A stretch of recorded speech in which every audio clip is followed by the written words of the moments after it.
Hi, everybody, and welcome. It's EdTech Chat N2, number 56 today. Welcome, friends. It's good to, you know what, Mike? It is getting close to being February. Yes, and you know we all know what big day is in February. What's big day? Groundhog's Day. Groundhog Day. Is that the one? Well, that's certainly big in Pennsylvania here. You know, we love our Punxsutawney Phil, even though he's on the other side of the state. But I don't get in trouble, you know, if I forget Groundhog Day. Oh, which one does he get in trouble with? I'm thinking maybe Valentine's Day. Is it that one, Mike? Yeah, you know, when I either forget it or if I'm at a conference, you know, and not home. Either way, I get it on the chin. So. Is that where you usually go to Hershey? Is around that time? Sometimes Pete and C is over Valentine's Day, but not this year. So I'm golden. It's not till the weekend after. But you are at the chocolate paradise when you go to Pete and C. Yes, and there have been times, since my wife is a pretty incredible teacher and has won awards for using technology. There have been times where she's been able to come down to Hershey with me for Pete and C. But you know, every once in a while it doesn't work out, and you know, it is what it is. Well, that being said, this is an awesome time of year for global collaboration, right, Mike? It is. It is. I mean, you know, there's no better way to spread the love of the season than to find some new friends and share your sentiments with them. And where would you like to make friends from, Micah? It's rather chilly here in Andover, Kansas. I'm thinking somewhere a little warmer, maybe some Hawaiian that would friends. Be very nice, yes. And somewhere where there is maybe even down in Australia, they'll be starting in their new school term in February. That might be a great place to begin. So I think that what we're leading up to is our Virtual Valentine Project. Yeah, and you know, we were able to launch Virtual Valentines on Thursday. We finally got it up and running. So it was after our last show. This is the first time that we've been able to talk about it. And we figured, you know, we would start to explain it here on this show here today. But in the meantime, since we launched it and shared, it has gone absolutely viral. I mean, it has just gone crazy. And in the, 4 or 5 days since we launched it, we're now at 120-something. Every minute there's more people adding. So 120-something classrooms from dozens of countries all over the world that have already signed up to participate in our Virtual Valentine Project. And there's still plenty of time to sign up. So I'm really excited. I am too. And if you've seen the map, we have several classes joining from the country of Poland. Mm-hmm. Yeah, we're very big in Poland, apparently. And hey, we love our Polish friends. We do, absolutely. There's Karen. Hey, Karen. Hello, friends. Sorry I joined in late, but I'm here. No worries. So we have some news for Karen. Mm-hmm. Yeah, Karen, go ahead and share. I am going to be a Skype master teacher this year. Yeah. We are so excited for you to be in the group. You're already doing all the projects with us, so it's kind of like, hey, you're officially in. Yeah. It's nice to have that title after your name and to have you in the group where you can bounce ideas off all the rest of the Skype Master teachers. What just an awesome group for learning and professional growth and inspiration. You're going to love being a part of it. And Karen, what do you love about the Virtual Valentine Project? I like the fact that you get to know another classroom somewhere else in the world, that you take a little bit of time to just research a little bit about where they're from and research a little bit about their city, country, state, and so forth. And then, of course, we get to share a project and learn about each other. I mean, what's better than that, right? Yeah, I'm totally with you, Karen. But maybe I think what would probably be a good idea now, since we're so excited about it, you know, sometimes we just jump into, you know, different parts of the project. For someone who's never heard of it before, we should probably start at the beginning and explain exactly what the project entails. And, you know, I think one of the reasons why our sign-up has gone so big so fast is that out of all the projects we do, this is one of the easiest. I mean, you know, it doesn't take a whole lot to participate in this one. And, you know, for those that haven't really done, you know, a lot of technology in their classroom or haven't really done a lot of, you know, global connecting, this is a project that you can get your feet wet and really understand what all of that is all about in a way that's non-threatening. So maybe, Micah, do you want to start by kind of giving a description of the project for someone that's never heard of it before? Sure thing. So Virtual Valentines sounds exactly how it is, virtually, using whatever technology you're comfortable with your students, and just getting out those lovely feelings of meeting new friends, and here's what we're about, and I'm excited to meet you, just those good manners almost of meeting a new person. where you are connected with one other classroom. So like Mike said, it's kind of an easy thing to do. And you're responsible for that classroom to design a virtual Valentine for their students. When I did it with my students, we created a Padlet. And each student, it's like a virtual Post-it board, and each student was responsible for writing a Post-it Valentine to their assigned student. We even included a YouTube video of us, saying Happy Valentine's Day. It was with a friend in El Paso, one of Karen's friends. So it was a great, and that was my first time in the project. And so for my kids to be able to create their own little Post-it Valentine video, and then we included our favorite Go Noodle video as a Valentine present. But it's really whatever you want to make it, which I think is what makes it cool and easy at the same time. You customize it to what you and your students are ready to do. Exactly. And one of my other favorite connections were our friends at Cheery in Kenya had partnered with some 5th grade students here. And what they did is they actually created videos to explain how each community celebrates Valentine's Day. So it was a cultural exchange as well. And the students showed their boxes that they make here, and just a great conversation back and forth to one another.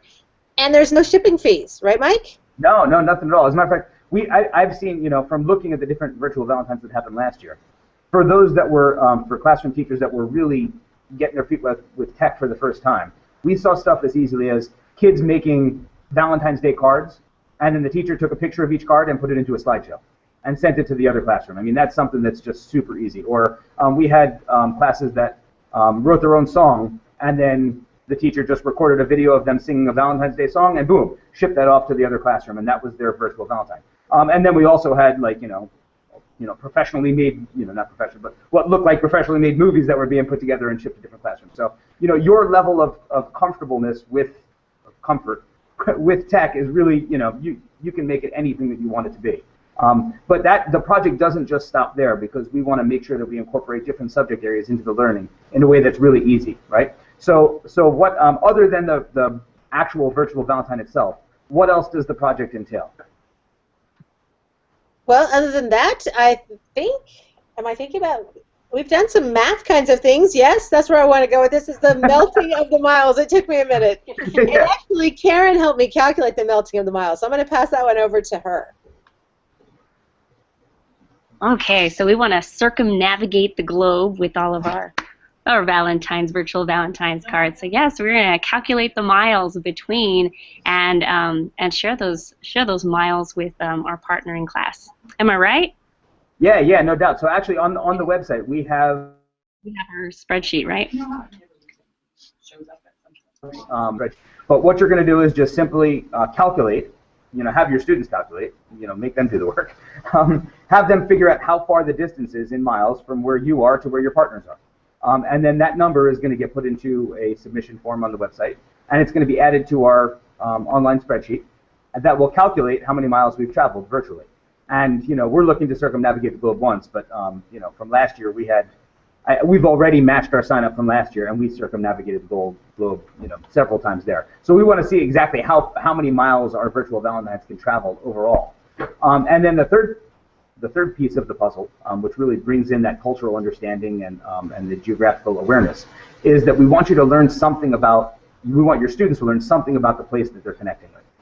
So Diane mentioned we have a lot of schools in Poland that are involved. I saw Japan, Germany, all over the United States. Really we've got connections all over the place. So wherever your partner class is, your students are going to spend some time doing some research. And the research can be as simple as, going to Google and looking up the place that you're going, or it could be something even more where you set up a Skype call with your new partners to ask them questions in real time, and or maybe it's a Twitter exchange, or maybe whatever. That really the way that you research what you learn about your other partner class can be as high tech or low tech as you want it to be.